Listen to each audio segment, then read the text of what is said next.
में समाया वो होगा। हम धन्य तभी बन पाएंगे जब ऐसा प्रिय जीवन होगा। यहाँ हमारा तन होगा, वहाँ हमारा मन होगा।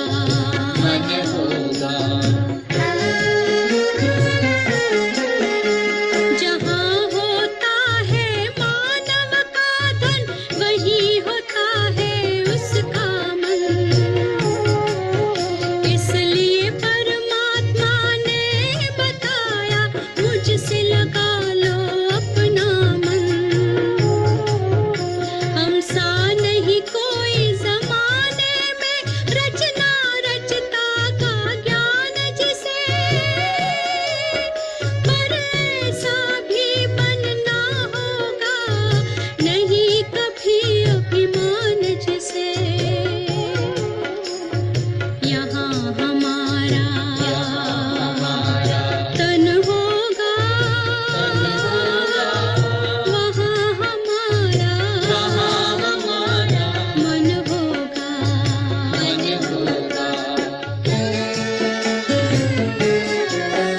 ये दुनिया तो मायावी है, माया से भला कैसी यारी। अपने तो दो ही ठिकाने हैं, वैकुंठ दुनिया निराकारी। धुंधला सा अंधियारा है, दीपक से उजियारा होगा। ये आँख भी तन का दीपक है, ये ज्ञान जीवन दीपक होगा। यहाँ हमारा तन होगा, वहाँ हमारा मन होगा। अरे शिव की याद रहेगी तब आँखों में समाया वो होगा। हम धन्य तभी बन पाएंगे जब ऐसा प्रिय जीवन होगा। यहाँ हमारा तन होगा, वहाँ हमारा मन होगा।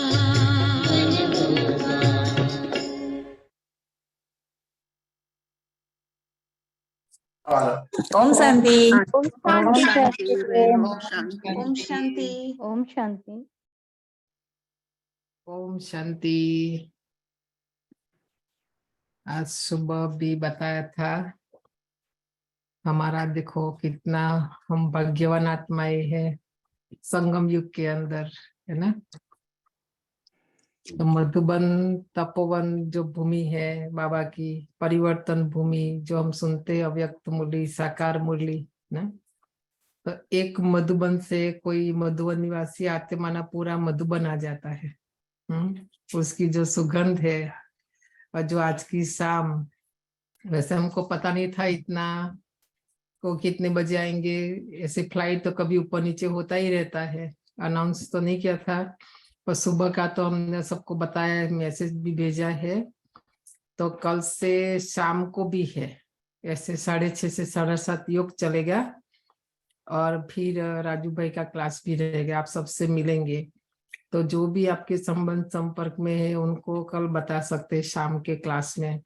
जो सुबह नहीं आ सकते हैं तो अभी आज कोशिश करना, जो शाम को आते हैं सुबह नहीं आ सकते तो सुबह भी आना, अभी 5 दिन तक तो अच्छा क्लास मिलेगा ना। भाई जी हमारे मुरली भी सुनाएंगे, अपना परिचय भी देंगे।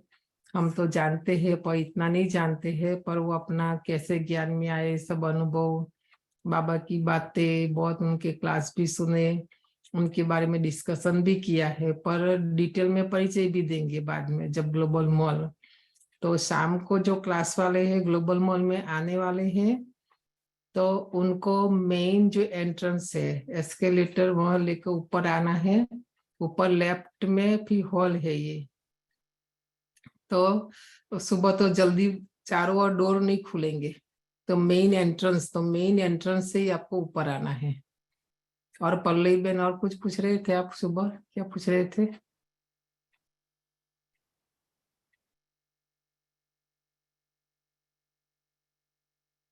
ग्लोबल मॉल का दूसरा कुछ पूछ रहे थे ना? हमारा जो रोज रेगुलर क्लास चलता है उसमें नहीं होगा ये, क्योंकि अभी ज्यादा संख्या है ना हमारी, तो हमने एक दूसरा हॉल ऊपर, तो ऊपर आना है सबको, यही पूछ रहे थे राइट? आपका सुनाई नहीं देता रहे, म्यूट है इसलिए कोई हर्जा नहीं। अभी हम राजू भाई से ही सुनते हैं आज।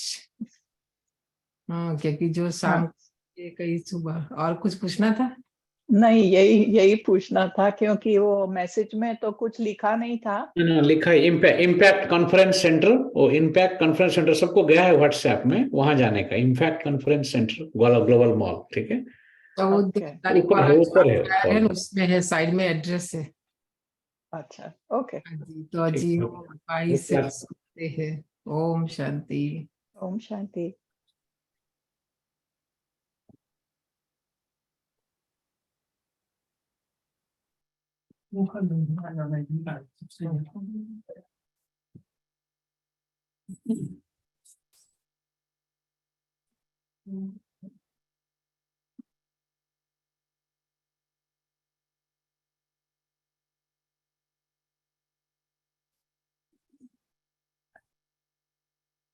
कोई जल्दी आ, 2 लोग देख सकते हैं।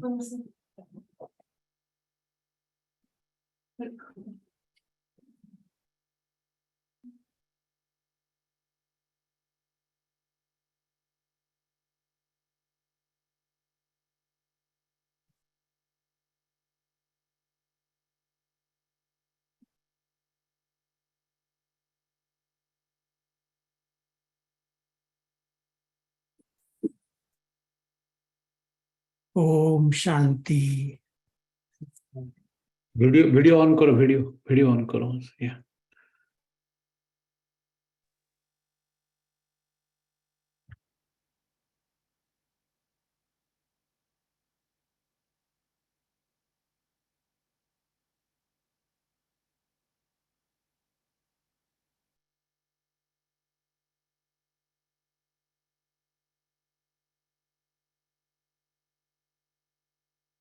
ओम शांति। सभी देख रहे हैं ना?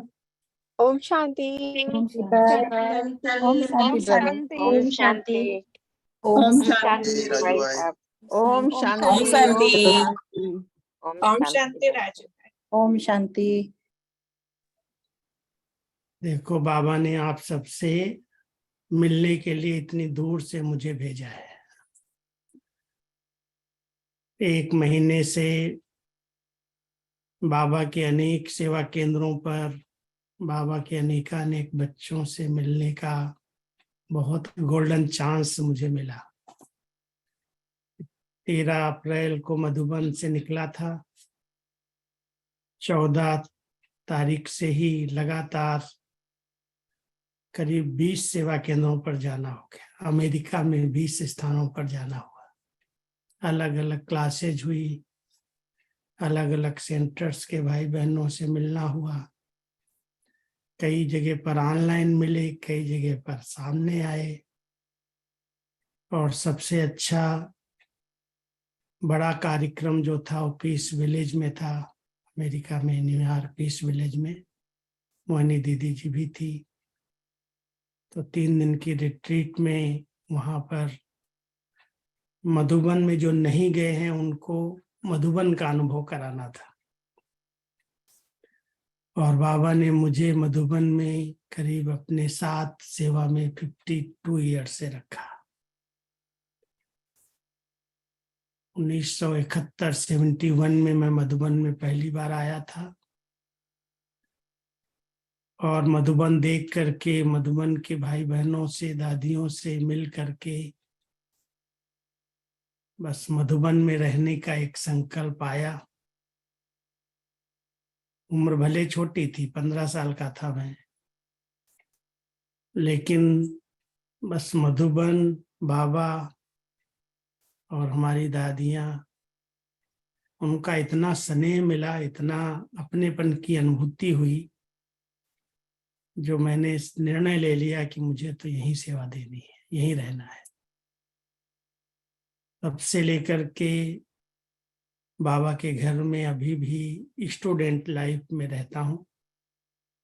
बाबा एक बात कहते हैं, जब तक जीना है तब तक पढ़ना है, जब तक सीखना है। पढ़ाई हमारी पूरी नहीं होती, आयु भले कितनी भी बड़ी हो जाए, लेकिन जब तक संगम युग है तब तक हर एक को लक्ष्य रखना है कि हमें कुछ न कुछ नया सीखना है। हम सिखाने नहीं आए हैं किसी को, हम सीखने आए हैं। सीख तो सभी बाबा से रहे ही हैं, और सिखाने वाला हम सबका बाबा सुप्रीम शिक्षक है। कभी कभी कोई लोग पूछते हैं, आपको बाबा के साथ सबसे अच्छा संबंध कौन सा लगता है? वैसे तो बाबा कहते हैं ना, मेरे साथ तुम्हारे सर्व संबंध है, माता पिता बंधु सखा स्वामी सतगुरु। लेकिन शिक्षक का संबंध एक बड़ा वंडरफुल संबंध है। और मैंने लौकिक में तो कोई यूनिवर्सिटी कॉलेज नहीं देखी, लेकिन अलौकिक में अभी भी पढ़ ही रहा हूँ, स्टूडेंट लाइफ है। और सुप्रीम शिक्षक परमात्मा हमें पढ़ा रहे हैं, वंडरफुल पढ़ाई है।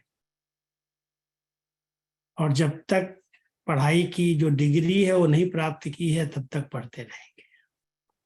आप सबके पास भी डिग्री का एम ऑब्जेक्ट है ना? क्या डिग्री है हमारे पढ़ाई की? क्या डिग्री है जी?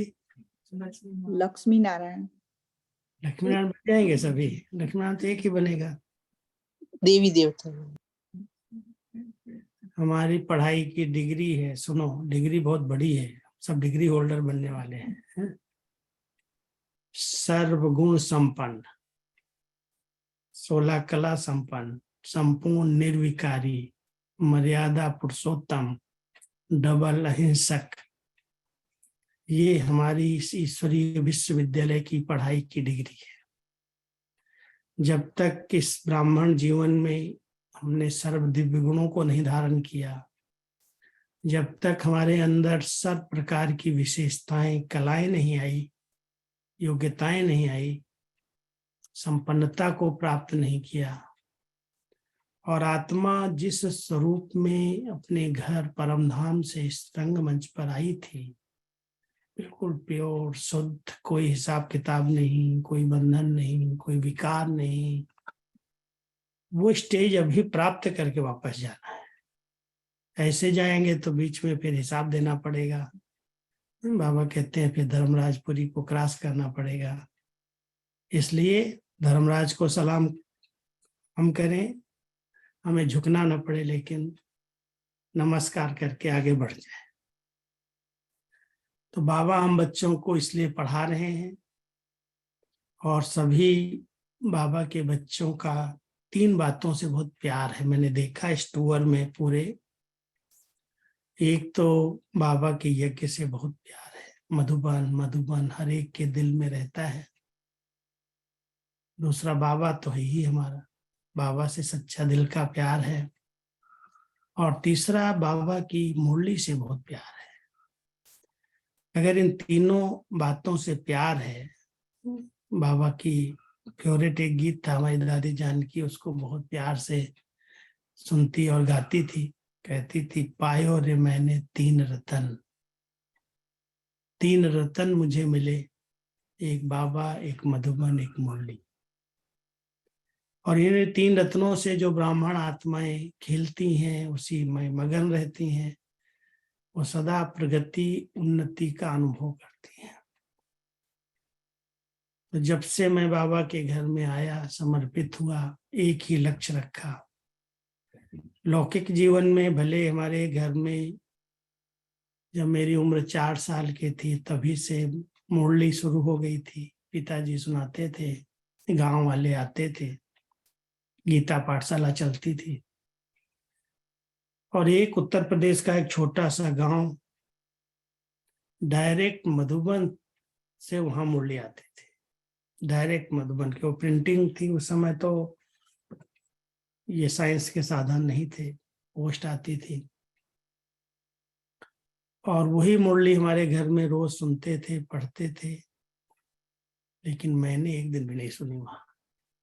बचपन भी था और कुछ कारण थे, क्योंकि मैं परिवार में इकलौता बेटा था। पिताजी 3 भाई थे, उनके बीच में मैं अकेला था, तो थोड़ा नाज नखरे वाला भी होता है परिवार में। लेकिन साथ साथ जो हमारे पिताजी के बड़े भाई थे, ताऊ जी, वो इस ज्ञान से बिल्कुल एंटी थे। और वो कभी भी ये नहीं सोचते चाहते थे कि ये भी कहीं ब्रह्मा कुमारी में चला जाए, क्योंकि ब्रह्मा कुमार कुमारियों के नियम जो हैं उनसे लोग बहुत कभी कभी डर जाते हैं, घबरा जाते हैं। पवित्र जीवन जीनी है, शुद्ध शाकाहारी भोजन खाना है, और ज्यादा इधर उधर की बातों में, संसार की, दुनिया की, इसकी शादी हुई, इसका फंक्शन है, इसका ये है, इसका ये है, ज्यादा इसमें इंटरेस्ट नहीं लेना। जहां जहां बाह्य मुक्ता है, जहां पर देह और दैहिक आकर्षण वाली बातें हैं, उनसे अपने आप को मुक्त रखना है। खान पान शुद्ध रखना है, इधर उधर नहीं खा लेना है, नहीं तो मन, कहते हैं ना, जैसा अन्न वैसा मन। अगर हम किसी भिखारी के हाथ का खाते हैं, कोई ऐसे संकल्प वालों के हाथ का खाते हैं, तो उसका मन पर बहुत गहरा प्रभाव पड़ता है। और मन अगर अशुद्ध है, मन में अगर शुद्धता नहीं है, संकल्प की श्रेष्ठता नहीं है, चंचल मन है, तो कभी एकाग्र नहीं हो सकता। इसलिए योगी जीवन के लिए शुद्ध शाकाहारी भोजन, योगी के हाथ का बनाया हुआ भोजन, और बाबा तो कई बार कहते हैं ना, अपने हाथ से बनाओ बहुत अच्छा है। तो हमने ये भी देखा कि यहाँ पर सब कुक करना जानते हैं। आप लोग तो कभी बाहर का भी नहीं खाते होंगे, लेकिन जहां जहां मुझे बताया गया कि ये लोग घर का नहीं खाते, सब बाहर का ही खाते।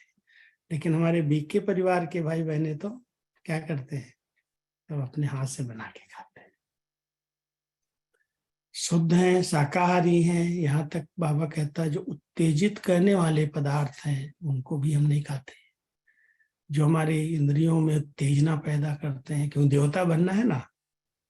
तो ये सब नियम मर्यादाएं हमारे पिताजी के बड़े भाई जो थे, जिनको हम दादाजी कहते थे, वो बहुत एंटी हो गए कि ये सब क्या है।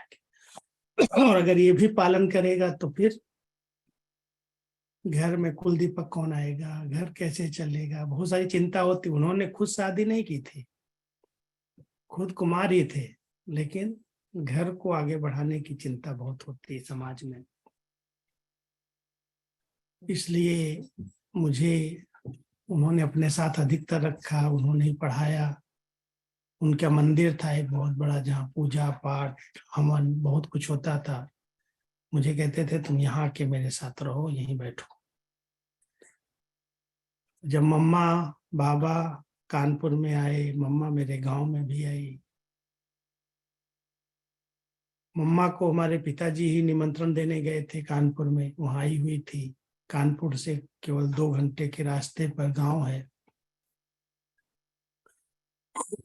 तो मम्मा तो 35 दादियों को लेके गांव में आई थी। 35 का दादी आई थी उस समय गांव में। और हमारे चाचा जी, गांव वालों ने मम्मा को, दादियों को बैलगाड़ी से पूरे गांव में घुमाया था। उस समय और कोई साधन तो थे नहीं, कच्ची रोड, पक्की रोड भी नहीं थी गांव में, बैलगाड़ी चल सकती थी। लेकिन वो मेरा बचपन था, छोटी आयु थी, 4 साल की, इसलिए मुझे इतना कुछ उसके विषय में याद नहीं है। लेकिन हमारे चाचा जी, पिताजी जो पक्के बाबा के बच्चे थे, वो सब सुनाते रहते थे, ऐसे ऐसे मम्मा आई, ऐसे हुआ, ऐसे हुआ। अचानक मैंने, स्कूल की छुट्टी थी और संकल्प आया कि कहीं नहीं जाते हैं, और हमारी बड़ी बहन सेंटर पर ही थी, उन्होंने भी मधुबन से कहा कि तुम मधुबन आ जाओ, 1 महीने की छुट्टी है। तो स्कूल की छुट्टियों में मैं 71 में 9th क्लास में पढ़ता था, मधुबन आया। 1 मास मधुबन में सेवा की और 1 मास की सेवा में था तो सब स्थूल ही, कोई और कोई सेवा नहीं थी, लेकिन सबकी दिलों को जीत लेना जैसे सेवा से। और विशेष करके जो हमारी दादियां थी, क्योंकि मधुबन में उस समय और कोई बड़ी बहनों को रहने की छुट्टी नहीं थी, जो सेवा कर सकती थी ज्ञान और योग की, वो सब सेंटर्स पर चली गई थी। और बाबा के पास मधुबन में जो बहुत बुजुर्ग दादियों की जो माताएं थी, जैसे रतनमयी दादी की माता जी थी, दीदी मनमोहिनी की माता जी थी, और कई माताएं बहुत बुढ़ी बुजुर्ग थी जो 70-80 साल की थी, जो समझ में आई। तो वो माताओं की सेवा के लिए कोई भाई जैसे होते, ऐसे बाबा ने मुझे वहां पर बहुत भाग भाग के मैं इन सब की सेवा कर लेता था। उनको खाना दे आना, उनके कपड़े सुखा के आ जाना, उनको गर्म पानी की बाल्टी देना, वो जो कहती थी हम कर लेते। तो उनकी बहुत दुआएं मिली, बहुत स्नेह मिला, बहुत उनसे टोलियां खाई, बहुत सौगातें मिली, बहुत प्यार मिला। और वो सेवा करते, दीदी दादी की नजर रहती थी, ये कैसे सेवा करता है, कोई कहता नहीं, सबके कमरों में जाके भाग भाग के सेवा कर गया। दीदी की परखने की शक्ति बहुत तेज थी, दीदी मनमोहिनी की बात कर रहा हूं मैं। तो उन्होंने कहा कि दादी को बताया, दादी से कहा कि इससे पूछो तो ये क्या यहाँ मधुबन में रहेगा, ये यहाँ के लायक है, बहुत अच्छा, इसका सबसे प्यार हो गया है, स्नेह है, सब चाहते हैं इसको। तो आप सबने देखा होगा, अगर पांडव भवन गए हैं तो वहां पर एक कुटिया है बाबा की, जो वहां पर एक झूला है, अभी भी है वो। तो उस झूले पर दादी मुझे लेके गई और दादी जी ने मेरा इंटरव्यू लेना शुरू किया। झूले पर मुझे बिठा लिया, एक तरफ खुद बैठ गई, दूसरी तरफ मैं बैठा। वो झूले का दृश्य तो मुझे कभी भूल नहीं सकता है। तो दादी ने मेरे से प्यार से झूलते झूलते पूछना शुरू किया, तुम किस क्लास में पढ़ते हो, तुम्हारे यहाँ से कौन कौन ज्ञान में चलते हैं, कितने भाई बहने हो, बहुत सारे प्रश्न किए। तो मैंने कहा, दादी मैं अभी 9th में पढ़ता हूँ, मेरी 15 साल की आयु है, जो भी था वो सुनाया। दादी कहती, अरे रे तुम बहुत छोटा है, अभी शरीर से बड़ा था लेकिन वैसे छोटा लग रहा था, उम्र में छोटा था। तो दादियों ने मुझे कहा कि अभी तो बहुत छोटी उम्र है, पढ़ाई भी बहुत कम है, कम से कम 4 साल और पढ़ो, फिर उसके बाद सोचना, फिर हम देखेंगे। ऐसे कह के मुझे मतलब रहने की छुट्टी नहीं दी मधुबन में। तो मैंने कहा, दादी हमारे पिताजी तो कहते हैं दुनिया खत्म होने वाली है, विनाश होने वाला है, मैं पढ़ के क्या करूँगा। तो बाबा तो मुरली में बार बार कहते ना, अभी विनाश होने वाला है, ये हो जाएगा, ये हो जाएगा। और पिताजी तो बिल्कुल पक्के निश्चय बुद्धि बच्चे, जो आज बाबा ने मुरली में कहा ना, निश्चय बुद्धि, जैसे भगवान ट्रस्टी है, ऐसे वो पक्के ट्रस्टी निश्चय बुद्धि थे। तो उनके कहने अनुसार मैंने कहा तो दादी हंसने लगी, कहती, अरे अरे छोड़ो, बिना जब होगा, अभी पढ़ने की उम्र है, पढ़ो। चुपचाप चला गया 1 महीने की छुट्टी लेके। लेकिन बाबा ने मुझे कहा कि हाँ बच्चे, तेरा संकल्प पूरा होगा। क्यों, बाबा अकेले मिलते थे, गुलजार दादी के तन में प्रवेश होते थे शाम को, और अपने कमरे में, बाबा के कमरे में ही बाबा को बुलाते। गद्दी पड़ी है ना, अभी देखा होगा बाबा के कमरे में, उसी गद्दी पर गुलजार दादी बैठती थी। भोग नहीं होता था, ट्रांस में जाती थी और बाप दादा की प्रवेशता होती। फिर बाबा थोड़ी देर तो दादियों के सामने ऐसे बोलते थे, मुरली चलाते थे, और जब दादियां उठती थी तो हम लोगों का नंबर लगता। 25, 30, 50 भाई बहने होते थे। आधा आधा घंटे तक बाबा से बातें करते, दृष्टि लेते, बाबा प्यार से टोली खिलाते, पालना देते। करीब 2-3 बजे तक बातें होती रहती बाबा से। भंडारे वालों को बुलाओ, उसको बुलाओ, उसको बुलाओ, जिसको बाबा याद करता था सब आते रहते थे। तो ऐसे करके बाबा ने दृष्टि दी। बाबा ने कहा बच्चे तेरे संकल्प पूरे हो जाएंगे, अभी जैसे दादी कहती है ऐसे करो। तो मैं गया स्कूल में पढ़ने के लिए। जब गया तो 71 में पढ़ाई कर रहा था मैं हाई स्कूल में 10वीं क्लास में, और उसी समय वो लड़ाई शुरू हो गई। हिंदुस्तान पाकिस्तान की बहुत बड़ी लड़ाई थी, जिसमें बांग्लादेश को आजाद कराया था इंदिरा गांधी ने। और लड़ाई के समय 6 बजता था, शाम को सायरन बजता था, सब ब्लैक आउट, और इतना डरावना दृश्य होता था कि कोई बाहर नहीं निकल सकता है। कोई माइक पर आवाज करते थे, शोर होता था, सब कमरों में बंद हो जाओ, कहीं भी बम गिर सकता है। वो जो समय था बहुत डराने वाला था। तो मुझे तो पक्का था, और पिताजी कहते ही थे विनाश होने वाला है। तो हमने कहा तो शुरू हो गया, अभी मुझे क्या करना है यहाँ पढ़ करके। कारण वो बना, लेकिन संकल्प पक्का था कि मैं मधुबन में जाके सेवा करूं। जब मैंने हाई स्कूल का पेपर पूरा किया 10वीं का, और पढ़ करके सीधा ही पेपर दिया और ट्रेन पकड़ ली, मधुबन आ गया। पिताजी ने चिट्ठी दे दिया था, क्योंकि उनका शर्त दादी का था कि आना तो चिट्ठी के बिना नहीं आना, छुट्टी लेके आना। तो चिट्ठी में तो पिताजी ने बड़ा निश्चय का पत्र लिखा था। जब मैं मधुबन आया, पांडव भवन के गेट पर ही दादी चक्कर लगा रही थी, मुझे देखा, तुम कहाँ से आ गया, इतनी जल्दी आ गया, क्या पत्र दिखाओ पिताजी का, चिट्ठी का। अब वो पत्र जब दादी ने पढ़ा, दादी ऐसे देखती रही मुझे नीचे से ऊपर तक, क्योंकि उनको तो बहुत निश्चय था। मुझे नहीं पता था कि बाबू क्या लिखा है। उन्होंने पत्र में ये लिखा था कि सृष्टि पर जब स्वयं भगवान नई दुनिया स्थापन करने के लिए आया है, अगर उसमें मेरे बच्चों को चांस सहयोग के लिए मिलता है तो इससे बड़ा भाग्य और क्या होगा। ये बहुत बड़ा भाग्य है, और मैं इनको तो खुले दिल से छुट्टी देता हूँ, प्यार से देता हूँ। दादी आप अपने पास रखो, सेवा कराओ, और हो सके तो मुझे भी चांस दे दे, मैं भी समर्पित हो जाऊं। तो दादी को देख करके मुझे कहा अच्छा अच्छा ठीक है, कोई बात नहीं, पिताजी इतने निश्चय बुद्धि हैं, जाओ तुम सेवा पर लग जाओ। तो मैं बस 72 अप्रैल में आया। सेवाएं तो सब स्थूल ही थी, धोबी घाट है, क्योंकि मजदूर नहीं थे, घर छोटा था। आवास निवास में उस समय सब लोग अपना पूरा बिस्तर लेके आते थे। अभी जैसा नहीं बिस्तर मिल जाता था, अपना अपना होल्डाल, अपनी बाल्टी, अपना सब नहाने धोने का सामान। मधुबन में कुछ नहीं मिलता था, सबको अपने अपने साथ लेके आना होता, और वो सब सामान उठा करके उनके कमरों में पहुंचाना, सबको कमरा देना, उनके कमरे की सफाई करना, सब स्थूल सेवा थी। 20-25 भाई हम समर्पित थे, ज्यादा बड़ा परिवार नहीं था।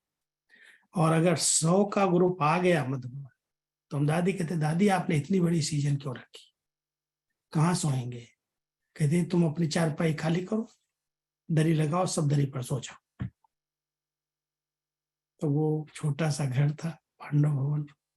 हिस्ट्री हॉल में तो हम जब 100 लोग आ जाते थे, मान लो 70-80 भी आ गए, तो वो क्लास में बैठते थे तो हम बाहर हो जाते थे। लेकिन फिर धीरे धीरे यज्ञ की वृद्धि हुई, विस्तार हुआ, और मैंने एक लक्ष्य रखा कि भले स्थूल सेवाएं मैं सब करूंगा, लेकिन मैं टाइप सीखूं। लेकिन टाइप सीखने के लिए सिंधी सीखो, कई बातें थी। बाबा ने मुझे टाइप भी सिखाई, सिंधी भी सिखाई, मधुबन में ही सब सीखा। फिर दादियों के अंग संग बैठने का, उनसे सब पत्र व्यवहार में साथ देने का, सहयोग करने का चांस मिला। और ये सेवाएं फिर धीरे धीरे ये बढ़ी, वो कम होती गई, वो साइंस के साधन आते गए। तो धोबी घाट 83 तक तो पाटे पर ही होता था, कपड़े सबके धुलते थे, सफाई भी सब ऐसे, रोटी भी ऐसे चूल्हे पर लकड़ियों पर बनती थी, कोयले पर, वो सब हम करते थे। सब डिपार्टमेंट में काम कर किया है, ऑलराउंडर बाबा ने कहा है। और उसके बाद धीरे धीरे जब टाइप सीखी, मुरली टाइप करने लगे, डिपार्टमेंट पूरी मिली, तो ये सेवा बढ़ गई। पहले हम 500 मुरली शुरू किया था, अभी लाखों में चल रही है, हजारों में छप रही है, सभी भाषाओं में इंटरनेट पर है। तो वो तो कभी सोच ही नहीं सकते थे कि बाबा की मुरली इतना बच्चे बढ़ेंगे, विस्तार होगा। उस समय मुरलियों में आता था अगर अंत समय तक शायद 108 सेंटर हो जाएंगे, 108 सेंटर। और बाबा कहते थे बच्चे, ये संस्था, ये मिशन जो है देश विदेश में जाएगी, ये ज्ञान सभी धर्म वालों के लिए है, केवल भारत वालों के लिए नहीं। परमात्मा तो सबका पिता है, वो विश्व पिता है, इसलिए केवल आप लोगों के लिए नहीं है। तो बहनें सोचती थी विदेश में कैसे जाएगी, हमें वहाँ की भाषा नहीं आती है, वहाँ की कल्चर का पता नहीं है, अभी सोच भी नहीं सकते थे कि विदेश में जाके सेंटर्स खुलेंगे, इतनी सब वृद्धि होगी। लेकिन बाबा के साकार मुरलियों में बातें आती रहती थी। बाबा तो जानी जाना ना रहे, त्रिकालदर्शी हैं। तो ऐसे करके बाबा के घर में रहे, सेवाएं करने लगे। पहले टाइप एक ही मशीन थी, टाइप करते थे, मुरली से स्टेंसिल काट करके साइक्लो स्टाइल करते थे। 200-300 कॉपी निकाला, फिर 400 500 हुई, फिर बढ़ने लगी। बढ़ते बढ़ते जब 3000 कॉपी तक हुई तो मैं 3 या 4 बार स्टेंसिल काटता था, क्योंकि 600-700-800 कॉपी से ज्यादा ठीक नहीं निकलती थी। अब 3-4 बार अगर मैं टाइप करूंगा तो उसको करेक्शन करो, फिर से पढ़ो, फिर से उसमें से भी दादी कहती थी इसमें से सार लिखो, इसका प्रश्न उत्तर बनाओ, इसका धारणा सार बनाओ। फिर दादियों के साथ रह करके मुरली को फिर और पढ़ने का, उसकी गहराई में जाने का चांस मिलता गया। सेवाएं बढ़ती गई, सेंटर्स बढ़ते गए। फिर अचानक पेपर आया मेरे ऊपर, क्योंकि मैं अकेला टाइपिस्ट था, और अगर टाइपिस्ट बीमार हो जाए तो क्या होगा, मुरली बंद हो जाएगी। एक बार शरीर का पेपर ऐसा आया जो बाबा को विस्तार और कराना था। हमने सोचा ही नहीं था कि हमारे डिपार्टमेंट में कोई 7-8 भाई काम करेंगे। हम तो खुद ही 7-8 डिपार्टमेंट में काम करने वाले थे। लेकिन वो बाबा ने वो हिसाब लिया, पेपर लिया। एक बुखार हुआ थोड़ा सा, लेकिन इतनी ठंडी थी, और बुखार को खत्म करने के लिए 2 गोली दवाई जो दी मिला, उससे शरीर पैरालाइज हो गया, पूरा शरीर की ताकत खत्म हो गई। ताकत खत्म हुई तो डॉक्टर के पास ले गए, इधर उधर ले गए, तो देखा तो बोलने लगे टाइप तो अभी बिल्कुल भूल जाओ, तुम टाइप नहीं कर पाओगे, क्योंकि मैं फूल भी दबा नहीं पाता था। उस समय मैंने एक टाइपिस्ट बुलाया, लेकिन वो टाइपिस्ट तो आया, वो सिंधी नहीं जानता था। सिंधी जानने के बिना कुछ लिख नहीं सकते, पत्र नहीं लिख सकते, मुरली नहीं टाइप कर सकते, क्योंकि सब बाबा की भाषा तो हिंदी ही है, लेकिन लिपि सिंधी, राइटिंग उर्दू जैसा। तो फिर दादियों को मैंने बोला आप थोड़ा सा मदद करो, इनको टाइप करेगा ये। तो भाई एक टाइप करने के लिए आ गया मेरे पास, और मैं अपना हिसाब चुकतू करने के लिए हॉस्पिटल्स की यात्रा पर था। थोड़े दिन आबू रोड में संगम मोहन बना था, वहां रहा। वहां डॉक्टर ने कंट्रोल किया बीमारी को, उसका पता चला। उसके बाद फिर पालनपुर में 8-10 दिन रहा, वहां के डॉक्टर्स ने देखा, इलाज किया। फिर 1 मास के लिए मुझे अहमदाबाद भेज दिया, और अहमदाबाद में फिजियोथेरापी सेंटर पर ही रहते थे, लेकिन फिजियोथेरापी के लिए हॉस्पिटल जाना पड़ता था। तो ऐसे यात्रा 1-1.5 महीने की मेरी रही, हॉस्पिटल की यात्रा। लेकिन उस यात्रा में बहुत सारी शक्तियां, बहुत सारे वरदान, बहुत सारे, बाबा कहता ना कोई पेपर आता है तो अगर पास कर लिया तो कई रास्ते खुल जाते। पेपर थोड़ा बड़ा था, लेकिन दादियों का, बड़ों का स्नेह था, दुआएं थी। उनको ये लगता था कि कहीं शरीर की बीमारी का प्रभाव इसके मन पर ना आ जाए। मन पर अगर बीमारी का प्रभाव आ गया तो कभी खड़ा नहीं हो सकता, क्योंकि ऐसी चीज थी। बिल्कुल मैं 1 सीढ़ी नहीं चढ़ सकता था, ऐसे चढ़ो गिर जाओ। और इतनी उस समय की उम्र मेरी कितनी 27-28 साल की थी, 83-84 की बात। मैं भाग दौड़ करने वाला, नक्की लेक की दौड़ लगाने वाला, सब काम करने वाला, और ऐसे अचानक हुआ तो दादियों को बड़े संकल्प चले। लेकिन जब मैं मधुबन से हॉस्पिटल में वहाँ अहमदाबाद में फिजियोथेरापी कर रहा था तो बाबा ने मुझे थेरापी बताई। डॉक्टर बैठे सुनेंगे क्या थेरापी बताई। बाबा ने संदेशी के द्वारा कहा, मैंने पूछवाया बाबा मुझे क्या करना है। ये कहते, डॉक्टर कहते तुम टाइप ही नहीं कर पाएगा, और टाइप मेरी सेवा, मूल सेवा है, उसको मैं कैसे छोड़ूंगा। तो बाबा ने कहा अच्छा बच्चे को रोज सवेरे आटा गूंदने का काम दे दो। सवेरे सवेरे नाश्ते पर, भोजन पर, शाम को जो भी नाश्ता बनता था, खाना बनता था, वो आटा मेरे सामने बहन दे देती थी। सेंटर पे रहता था और मैं बहुत प्यार से उसको गूंदता था दोनों हाथ से। बाबा ने सिखाया ऐसे ऐसे गूंदो। तो आटा गूंदने से क्या होता है, उंगलियों की एक्सरसाइज हो जाएगी ना। तो बहुत अच्छी एक्सरसाइज बाबा ने सिखाई थी, रोज करता था, तीनों टाइम आटा गूंद देता था। और एक भाई की ड्यूटी लगा दिया कि इसको बहुत ज्ञान है, बहुत मुरलियां पढ़ी है, इसको रोज क्लास कराने के लिए रोज नए नए सेंटर पर ले जाओ। तो सवेरे वो 6:30 बजे आ जाता था मेरे पास। अहमदाबाद में उस समय 27-28 सेंटर थे, अभी तो बहुत हैं, गली गली में है। तो मैं अहमदाबाद के सभी सेंटर्स पर रोज सवेरे क्लास कराने लगा। सुबह जाते थे तैयार होके, क्योंकि चेहरे पर कुछ नहीं था, बोलने में कुछ नहीं था, सिर्फ हाथ पैर की ताकत नहीं थी। कोई ये नहीं कह सकता मुझे देख के मुझे कोई बीमारी है या मुझे कोई कारण, ना डॉक्टर पहचान सकता था ना स्टूडेंट, कोई को पता नहीं। लेकिन जब मैं चलता था, बैठता था, तो मैं पकड़ के ही कोई लेके मेरे को जाता था।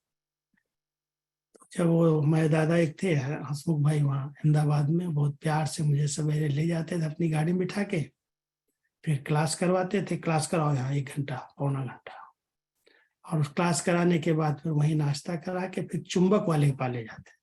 वहाँ चुंबक की ट्रीटमेंट बड़ी अच्छी थी, और वहाँ 2 घंटा कहते ये बैठो योग करो तुम, चुंबक लगा देते थे सब जगह पर, तो फिजियोथेरापी हो जाती।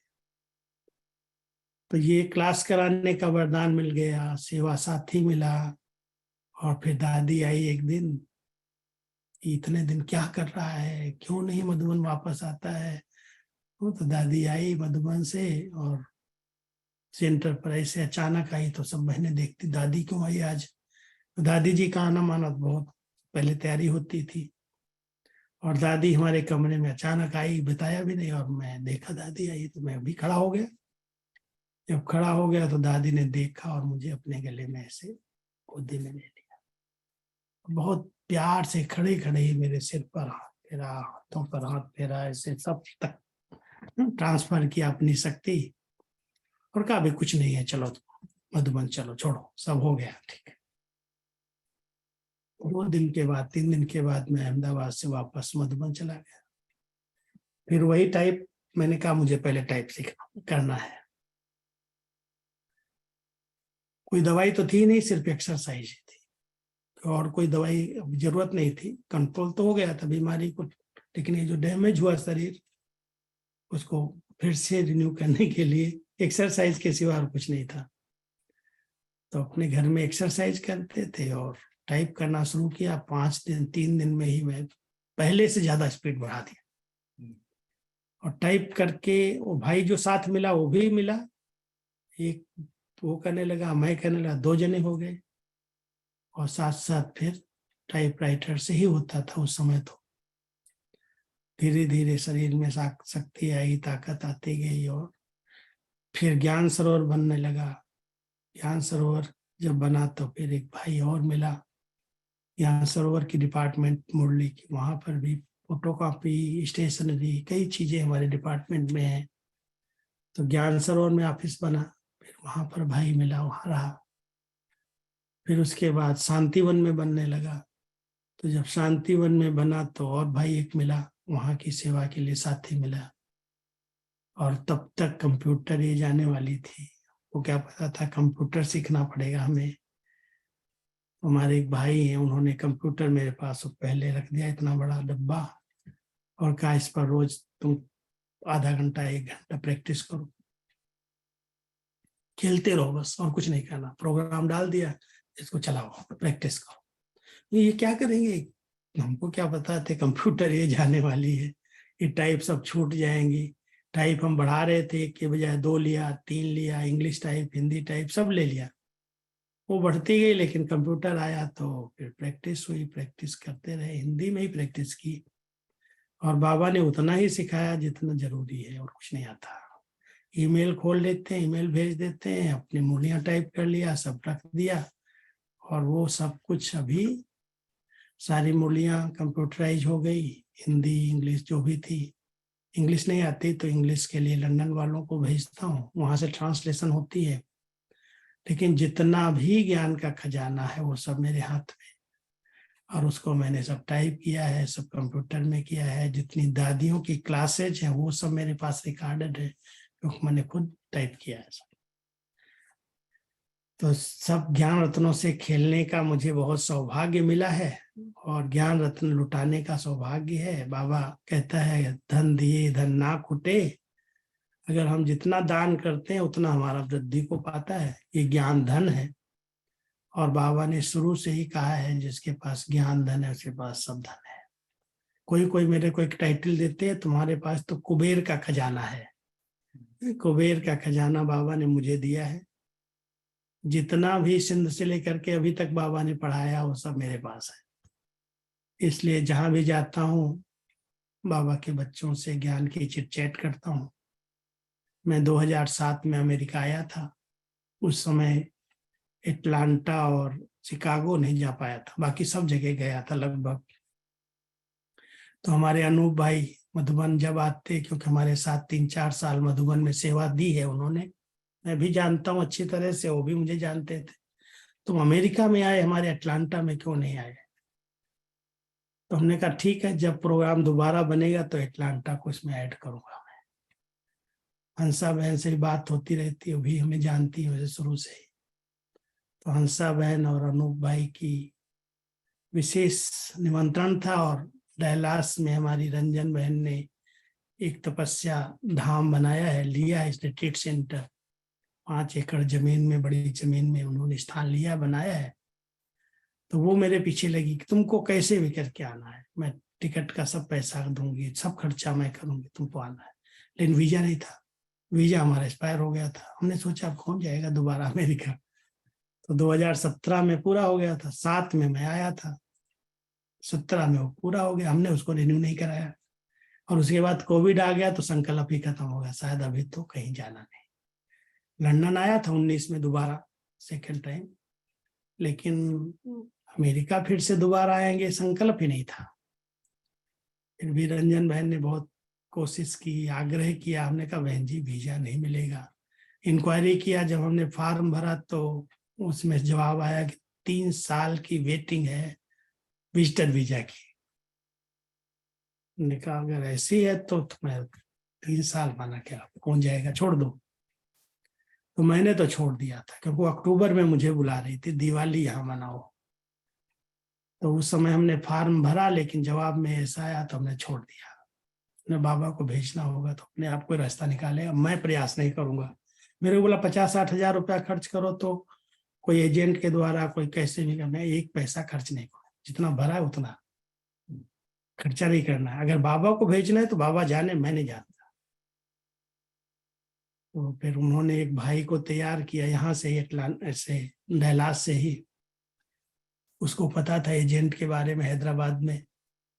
तो उसने बात किया एजेंट से, कहा कि आप हमको सब कागज भेजो, मैं कराऊंगा, अपॉइंटमेंट लूंगा। उसने एक बार अपॉइंटमेंट लिया तो मैं कहीं टूर पर था, भट्टी कराने प्रोग्राम में गया था। हमने ये मुझे डेट नहीं चाहिए, तो उधर से डेट मिले तो मैं कैंसिल करूँ।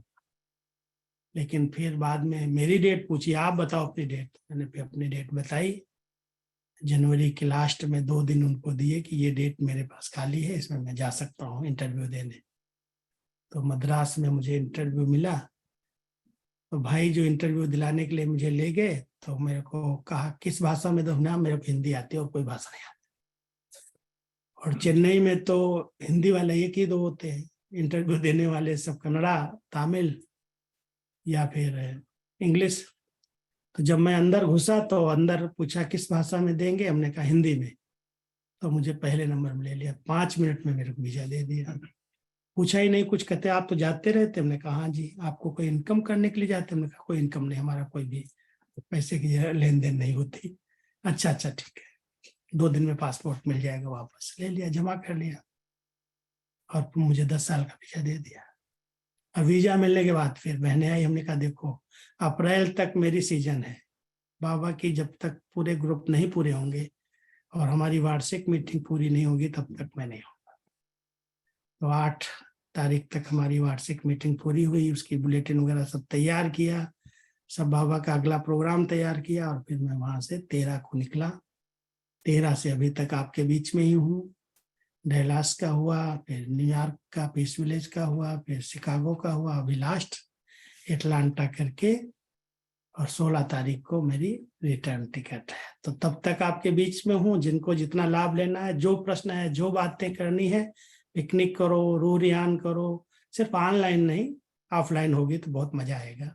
ठीक है, तो आप सभी मिलते रहो। 8:15 हो रहा है, हम अभी ओम शांति करते हैं। ओम शांति। योग करेंगे अभी हम बजाने।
किन शब्दों में सुनाए बाबा, किन शब्दों में सुनाए बाबा, दुनिया को तेरा प्यार, दुनिया को तेरा प्यार, हर दिल पर जो छाया हुआ है, हर दिल पर जो छाया हुआ है, बाबा तेरा दुलार हो, बाबा तेरा दुलार, किन शब्दों में सुनाए बाबा।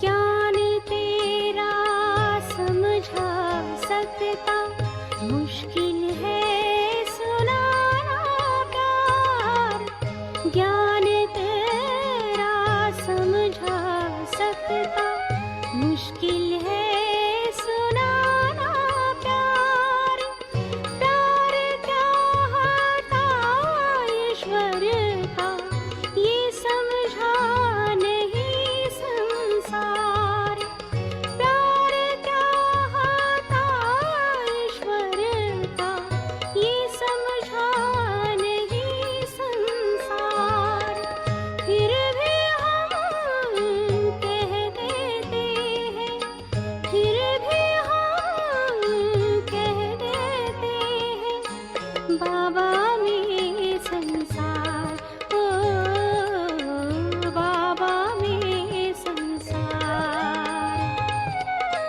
किन शब्दों में सुनाए बाबा।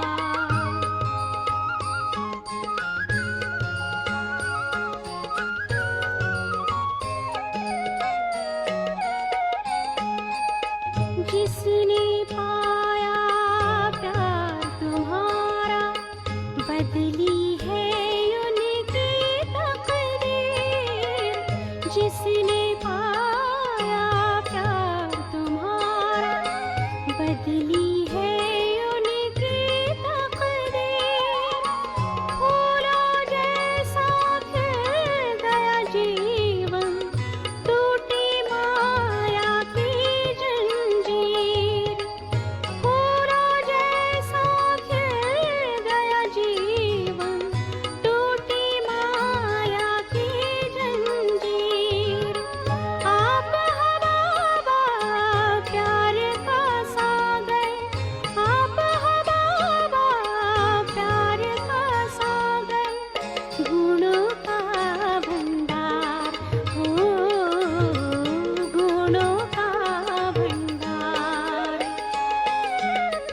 किन शब्दों में सुनाए बाबा दुनिया को तेरा प्यार, दुनिया को तेरा प्यार।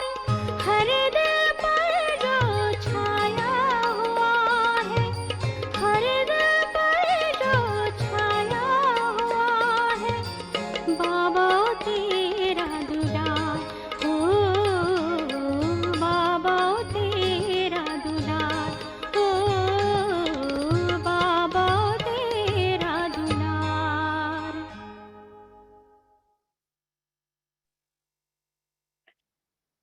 शांति। ओम शांति। ओम शांति राजू भाई। शांति शांति दादाजी। ओम शांति ब्रह्म परिवार को। ओम ओम शांति शांति भाई। ओम शांति। ओम शांति। ओम शांति ब्रह्म परिवार को। ओम शांति भाई।